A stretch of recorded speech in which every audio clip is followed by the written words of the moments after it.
आपल्या सोबत सध्या खासदार अनिल बोंडे देखील आहेत। त्यांची या संदर्भातली प्रतिक्रिया आपण जाणून घेऊया। अनिलजी, नागपूरमध्ये दगडफेक होते, 2 गटात हिंसाचार होतो, गाड्यांची जाळपोळ होते, गाड्यांचं नुकसान केलं जातं, कायदा सुव्यवस्थेला आव्हान दिलं जातं। आपली पहिली प्रतिक्रिया या संदर्भातली। खबर हटवल्या गेली पाहिजे ही जनमानसात भावना आहे। कारण औरंगजेबाने जे छत्रपती संभाजी महाराजांना हालाल करून मारलं त्याचं शल्य सगळ्यांच्या हृदयामध्ये आहे। आणि लोकशाहीमध्ये आंदोलन करण्याचा, मागणी करण्याचा प्रत्येकाला अधिकार आहे। आणि त्याच्यामुळे कोणाच्या भावना दुखावतात किंवा त्याच्यासाठी दगडफेक करावी किंवा जाळपोळ करावी हे तर म्हणजे देशविघातक किंवा समाजकंटकाचं कृत्य आहे। आणि त्यामुळं गृहमंत्री देवेंद्रजी फडणवीस आहेत, देवेंद्र फडणवीसांचं सरकार आहे, निश्चितपणे अशा समाजकंटकांना खरं जर पाहिलं तर औरंगजेब काही यांचा नातेवाईक लागतो का किंवा पण काही म्हणजे एवढ्या भावना दुखवण्यासारखं जर का महाराष्ट्रात आपण राहतोय, जिथे आपण शिवशाही मानतोय, तिथे कोणी आंदोलन केलं तर भावना दुखावल्या म्हणून जाळपोळ करायची आणि म्हणून ही जाळपोळ व्हायलाच नको होती। या समाजकंटकांचा निश्चितच बंदोबस्त होईलच गृहमंत्र्यांकडनं।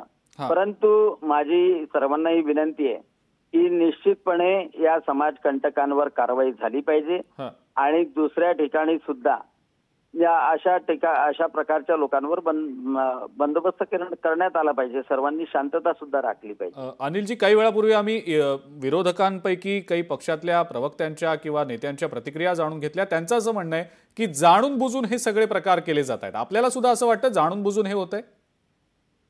हा, कदाचित होऊ शकते। काँग्रेसवाले की आता हतबल झालेले, विरोधी हतबल झालेले आणि सर्वांना म्हणजे विरोधकातल्या काही लोकांचे स्टेटमेंट जर पाहिले ना, म्हणजे जितेंद्र आव्हाड यांचं स्टेटमेंट की औरंगजेब होते म्हणून छत्रपती शिवाजी महाराज झाले, म्हणजे असे भडकाऊ जर स्टेटमेंट देत असतील आणि ते मुस्लिम लोकांना जर उचकावत असतील की तुम्ही कोणी जर आंदोलन करत असेल तर जाऊन जाळपोळ करा, याची सुद्धा चौकशी झाली पाहिजे। नाही, पण अनिलजी, विरोधकांचं तर असं म्हणणं आहे की सत्ताधाऱ्यांचाच यामागे हात आहे। म्हणजे विद्या चव्हाणांनी आणि सुषमा अंधारेंनी तर आरोप केला थेट लोकशाहीशी बोलताना की यामागे भाजप आहे, सत्ताधारीच आहेत म्हणून। आता भाजपला हे करायची काय गरज आहे? कशासाठी करणार? त्यांना तर शिवशाहीप्रमाणे राज्य चालवायचं आहे। आणि सर्वात महत्वाची गोष्ट म्हणजे एका विशिष्ट गतीने, चांगल्या गतीने देवेंद्रजी फडणवीस यांचं सरकार सुरू असताना हे जाणीवपूर्वकरित्या समजा जर कोणी आंदोलनही करत असेल, ही भावना आहे औरंगजेबाची कबर हटवल्या गेली पाहिजे, माझी भावना आहे, लोकांची भावना आहे, विश्व हिंदू परिषदची आहे, बजरंग दलाची आहे, सर्वांची आहे। आणि त्याच्यामुळं तो कलंक आपल्या महाराष्ट्रावरून निघाला पाहिजे, ही सुद्धा भावना आहे। आणि या भावनेमुळं लोक दुखावल्या जातात हे म्हणणं चुकीचं आहे। आणि दुर्दैव असं आहे की या लोकांना भडकवण्याचं काम, या लोकांच्या पाठीमागे उभं राहण्याचं काम जर रोहित पवार करत असेल, जितेंद्र आव्हाड करत असेल तर मी समजेल की ही काडी लावण्याचं काम करतात आहे, उचकवण्याचं काम करतात आहे, सरकारला बदनाम करण्याचं काम करतात आहे। बरं, पण अनिलजी, कायदा सुव्यवस्थेच्या दृष्टीने हे घातक आहे आणि यापुढे असे प्रकार होऊ नयेत यासाठी राज्य सरकार कडक पावलं उचलेलच। पण काय नेमकं आपल्याला वाटतं या संदर्भात काय केलं गेलं पाहिजे? पहा मला हे सांगा, गणपतीची मिरवणूक निघाली, दगडफेक होते। आता गणपतीची मिरवणूक निघणं म्हणजे भडकावणं आहे का? दुर्गादेवीची मिरवणूक निघाली, भडकावणं होते। छत्रपती शिवाजी महाराजांची मिरवणूक निघाली, त्याच्यावर दगडफेक होते। आता आंदोलन केलं तर तेवढ्यामुळे दुखावल्यामुळे दगडफेक होते। आता अनेक वेळा बाकीचे लोक आंदोलन करतात, कोणी आंदोलन करतात म्हणून ते दुसऱ्यांनी दगडफेक करायची, दुसऱ्याने अग्निशमन दलाच्या गाड्या जाळायच्या, पोलिसांना मारायचं। म्हणजे हा तर अतिरेकीपणा आहे।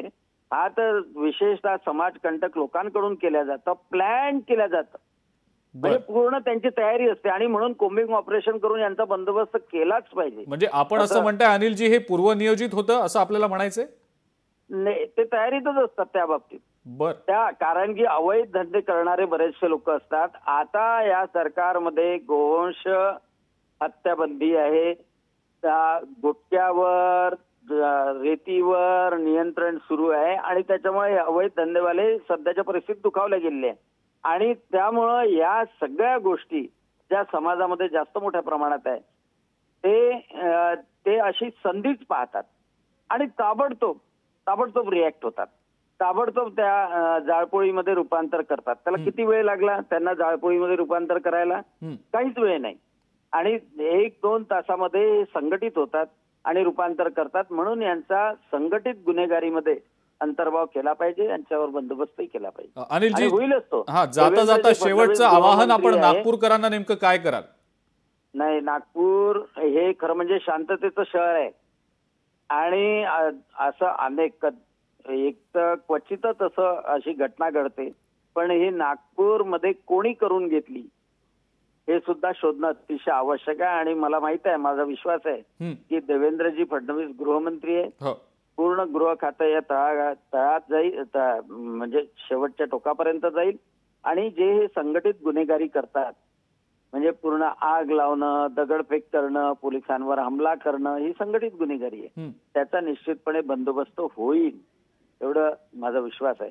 आणि नागपूरकरांनी, बाकीच्या जनतेनी निश्चितपणे, जसं आता गडकरी साहेबांनी आवाहन केलेलं आहे, मुख्यमंत्र्यांनी आवाहन केलेलं आहे, त्याप्रमाणे कोणत्याही अफवांवर विश्वास ठेवू नये आणि शांततेचं वातावरण आपल्या राज्यात असू द्यावं, हे निश्चितपणे मी आवाहन करतो. ठीक आहे अनिलजी, खूप खूप धन्यवाद. आपण लोकशाही मराठीशी बोललात आणि इतकी सविस्तर प्रतिक्रिया दिलीत त्याबद्दल.